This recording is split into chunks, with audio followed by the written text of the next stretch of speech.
Buenos dias les amis! Ça fait plaisir d'être avec vous aujourd'hui. Et pour cette nouvelle vidéo, on va parler de mon achat sur le condo à Koh Samui. Vous avez été des centaines à réagir, des questions, des conseils, des avis tranchés. Et franchement, certains commentaires m'ont appris des choses que je ne savais même pas encore. Alors, aujourd'hui, on fait quelque chose de différent. Je prends vos commentaires un par un, je réponds à tout. Budget, légalité, rendement, fiscalité, au prix au mètre carré, même si c'est trop cher, on passe tout en revue. Je te préviens, certaines réponses vont te surprendre, dont une sur la fiscalité que j'ai à moi-même découverte grâce à cette merveilleuse communauté. Alors reste bien jusqu'à la fin de la vidéo. Si acheter un condo en Thaïlande ou même à Koh Samui comme moi ça t'intéresse, alors reste bien jusqu'à la fin de cette vidéo.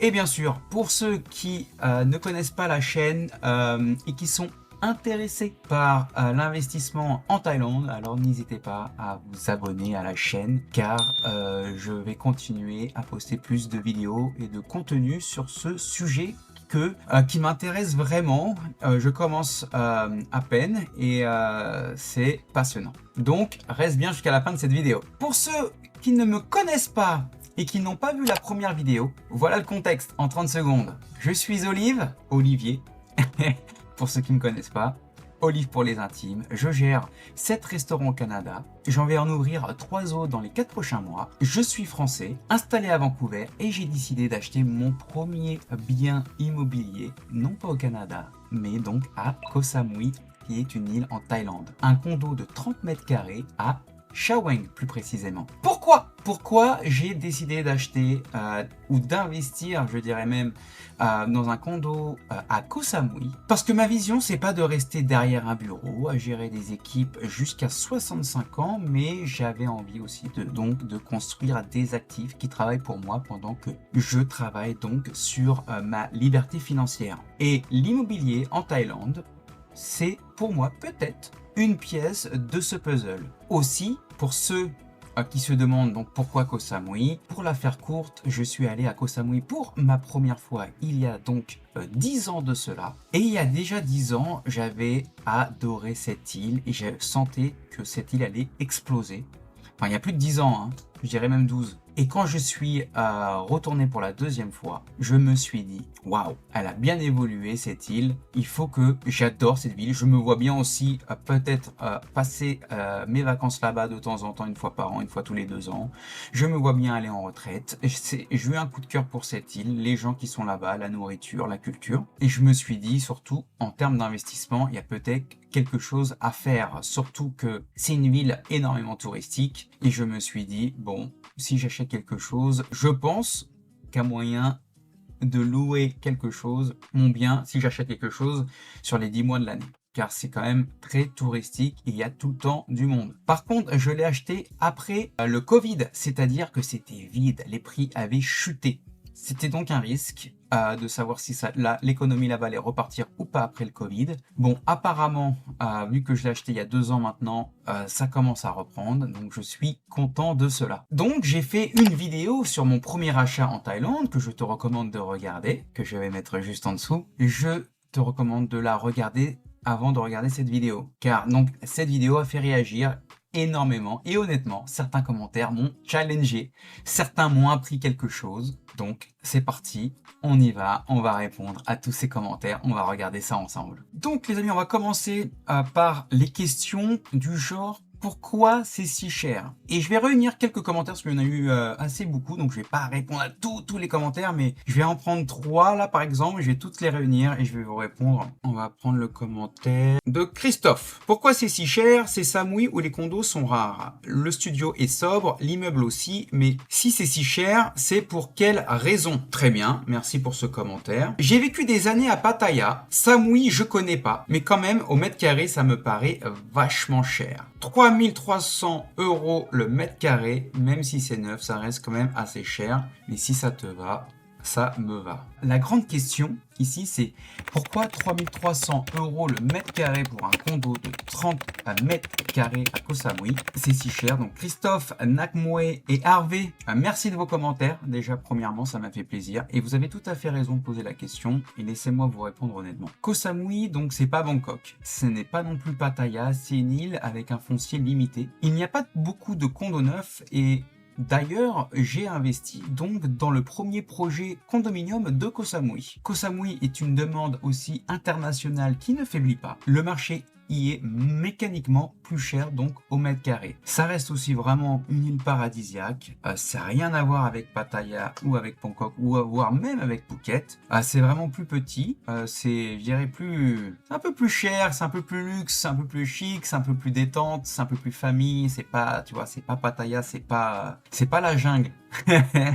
C'est vraiment un investissement plus sain, on va dire. Tu vois, quand tu vas là-bas, c'est pas pour faire, donc il y a pour faire la fête, il y a de tout, mais c'est pas Pattaya, quoi. Mais aussi, ce qui fait vraiment la différence sur ce projet précis, et ça, Christophe l'a donc trouvé tout seul dans les commentaires, c'est donc la licence hôtelière. Cette résidence a une licence hôtelière, ce qui permet légalement de louer la nuit sur Airbnb et Booking. Et ça change tout le rendement. D'ailleurs, pour être honnête avec vous, moi, quand j'ai commencé à investir dans ce projet, je ne m'y connaissais pas beaucoup. Et d'ailleurs, quand je l'ai acheté, je me suis rendu compte que je ne pouvais pas le louer, car je ne savais pas qu'il y avait donc cette licence hôtelière, et j'ai commencé à regarder pour le louer en Airbnb, et j'ai vu que en Thaïlande, il y a une loi, donc je vais vous faire apparaître ça sur l'écran, qu'il y a une loi que sans licence hôtelière, c'est égal à une location minimum de 30 jours par an. Donc là, je me suis dit, merde, je me suis fait baiser, j'ai acheté un condo que je peux même pas louer sur Airbnb ou Booking. Et en fait, quand j'y suis allé là-bas, ils m'ont dit, Olivier, mais non, Olivier, ne t'inquiète pas, le condo que tu as acheté est sous licence hôtelière, donc tu peux faire du Airbnb. Je me dis, waouh! Et là, j'étais refait. Comme quoi, il faut bien se renseigner avant d'acheter. J'ai eu de la chance sur ça, je suis honnête. Et c'est comme ça qu'on apprend. Ça aurait pu me coûter cher et c'est pour ça que je te conseille de ne pas faire la même bêtise. Et assure-toi que ce que tu achètes, tu peux louer en faisant du Airbnb. D'accord? Donc, sans cette licence, tu peux pas faire de courte durée légalement. Avec, tu joues donc dans une autre catégorie. C'est pour ça que ça rassemble plus à un hôtel qu'à un condo lambda, comme tu connais, comme tu peux voir ceux de Bangkok par exemple. Et c'est donc voulu. Est-ce que tu peux trouver moins cher à Samui? Oui, mais souvent ça ne sera pas le même potentiel locatif derrière. Moi j'ai réfléchi en termes d'investissement sur le long terme, pas au prix au mètre carré, d'accord? Et pour te donner un point de comparaison concret, à Bangkok tu peux effectivement trouver des studios autour des 13 000 €, c'est réel, mais Bangkok c'est un marché et Koh Samui c'est donc un autre marché, c'est vraiment deux marchés différents. Ce n'est pas comparable en termes de tourisme et de demande locative. C'est vraiment, on compare à deux choses différentes.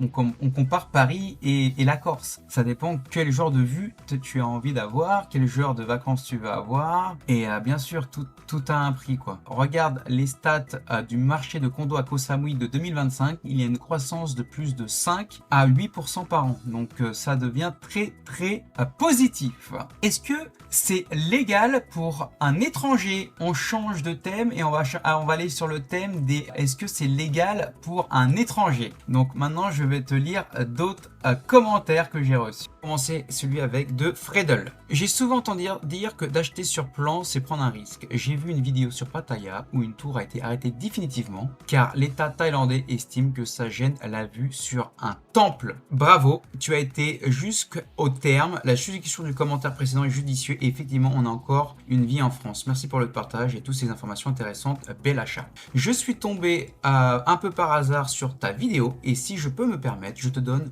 ce qu'il aurait fallu faire. Ouvrir une société soit à Hong Kong, soit à Singapour, une holding personnelle, puis tu ouvres une SVP en Thaïlande où tu aurais mis ton appartement dans la SVP et la SVP dans la holding personnelle. Les conséquences maintenant, comme tu l'as dit, tu as un appartement en France, donc un intérêt et en France et tu devras payer des impôts sur ton appartement en Thaïlande. En France, avec la façon dont je te dis, ça ne remonterait pas à toi puisqu'en fait, c'est pas toi qui possède l'appartement, mais c'est une société. Mais ce qui ne va, ça me va. C'est juste que ça serait fait. Bah, en tout cas, magnifique le commentaire. Là, ça m'a fait faire mes petites recherches, il m'a fait faire mes petits devoirs à côté. Après, quand même, vu que je suis que au début on va dire, de mes investissements dans l'immobilier, j'ai envie de dire que c'était un peu trop cher de faire toutes ces manips. Ça ne vaut pas le coup pour le premier investissement, mais peut-être après sur le troisième, quatrième. D'ailleurs, je viens d'acheter un autre appartement, mon deuxième, à Paris. Et ça sera pour une prochaine vidéo si ça vous intéresse. Mais c'est pas pour aujourd'hui. Bref. En tout cas, c'est juste mon premier appartement en Thaïlande. Donc, énormément d'apprentissage. J'adore. Donc, pour répondre à tout ça, question sur la légalité, et c'est une question que tout le monde se pose avant d'acheter. Est-ce que un étranger peut vraiment posséder un bien en Thaïlande? La réponse courte, oui, mais sous condition. Je vais te l'expliquer clairement. La loi donc thaïlandaise sur le condominium, qui est de l'acte de 1979, attention, permet à un étranger de posséder un appartement en pleine propriété, ce qu'on appelle le freehold. Donc, retenez bien ça, mais avec deux conditions majeures. Première condition, le quota étranger dans l'immeuble ne doit pas dépasser 49%. Deuxième, les fonds doivent venir de l'étranger en devise étrangère. Et la banque thaïlandaise te fournit un document appelé formulaire FET pour ça. Pour mon condo, c'est donc un projet que j'ai acheté en freehold. Donc j'ai donc un titre de propriété à mon nom enregistré au Land Office. C'est légal, propre et sécurisé. Maintenant, Fred a soulevé le risque de surplan et il a entièrement raison. Acheter sur plan, c'est un pari au final. Le promoteur peut faire faillite, donc le projet peut être bloqué pour des raisons réglementaires. Dans mon cas à moi, ça s'est très bien terminé et d'ailleurs ça se termine au moment même où je suis en train d'enregistrer cette vidéo. Sur la vidéo précédente, vous avez pu voir que c'était, on va dire, à 85% fini. À l'heure où je parle aujourd'hui, c'est en train de finir, on a 95%. Mais oui, c'était un risque calculé, basé sur la réputation aussi donc du promoteur qui s'appelle Wing Samui. Et l'avancée des travaux, quand j'ai signé, il y avait un vrai suivi, il y avait vraiment une confiance avec le promoteur. Et d'ailleurs, si ça vous intéresse, n'hésitez pas à me contacter et je vous enverrai le lien de mon promoteur avec qui je suis passé, au lieu de prendre vous-même un risque comme moi je l'ai fait. Au moins vous êtes sûr d'acheter un truc sécurisé. Et maintenant, pour répondre sur le commentaire de Harvey qui m'a vraiment fait réfléchir, il propose une structure donc holding à Hong Kong ou Singapour avec une SVP en Thaïlande. Donc c'est un montage avancé. Donc ça, c'est pas pour les beginners, ça c'est sûr, et utilisé par des investisseurs avec plusieurs biens ou des montants importants. L'idée, c'est que la société possède le bien et pas toi directement, ce qui a des implications fiscales et successorales significatives. Et donc oui, j'ai fait mes recherches sur ça et c'est très intéressant si vous avez plusieurs biens. Après, moi, c'était mon premier bien, donc je ne sais pas si c'était vraiment intéressant de faire ça, mais en tout cas, c'est très très bon à savoir. Et je te remercie encore à toi, mon ami, de partager ce genre de valeurs avec la communauté. Donc je suis honnête avec toi, je n'avais pas creusé ça assez avant mon achat pour mon premier condo et maintenant c'est fait. Mais pour mes prochains investissements, je vais clairement me pencher là-dessus avec un avocat fiscaliste. Là, ça, c'est sûr. Donc la leçon, avant d'acheter en Thaïlande, fais-toi accompagner par un avocat local spécialisé en droit immobilier. Pas juste l'agence, mais bien donc un avocat que je n'ai, moi, donc pas fait. Allez, on continue. 50 000 bahts par mois de décembre à avril, le réveil va être rude. Alors, Darren, mon commentaire préféré, le réveil va être rude. Je t'entends et tu soulèves quelque chose de peut-être vrai, mais soyons honnêtes sur les chiffres. À Koh Samui, Chaweng en haute saison de décembre à avril, oui, les prix de location montent significativement. C'est la réalité du marché. En basse saison, donc qui est de mai à novembre, les prix baissent et la demande aussi.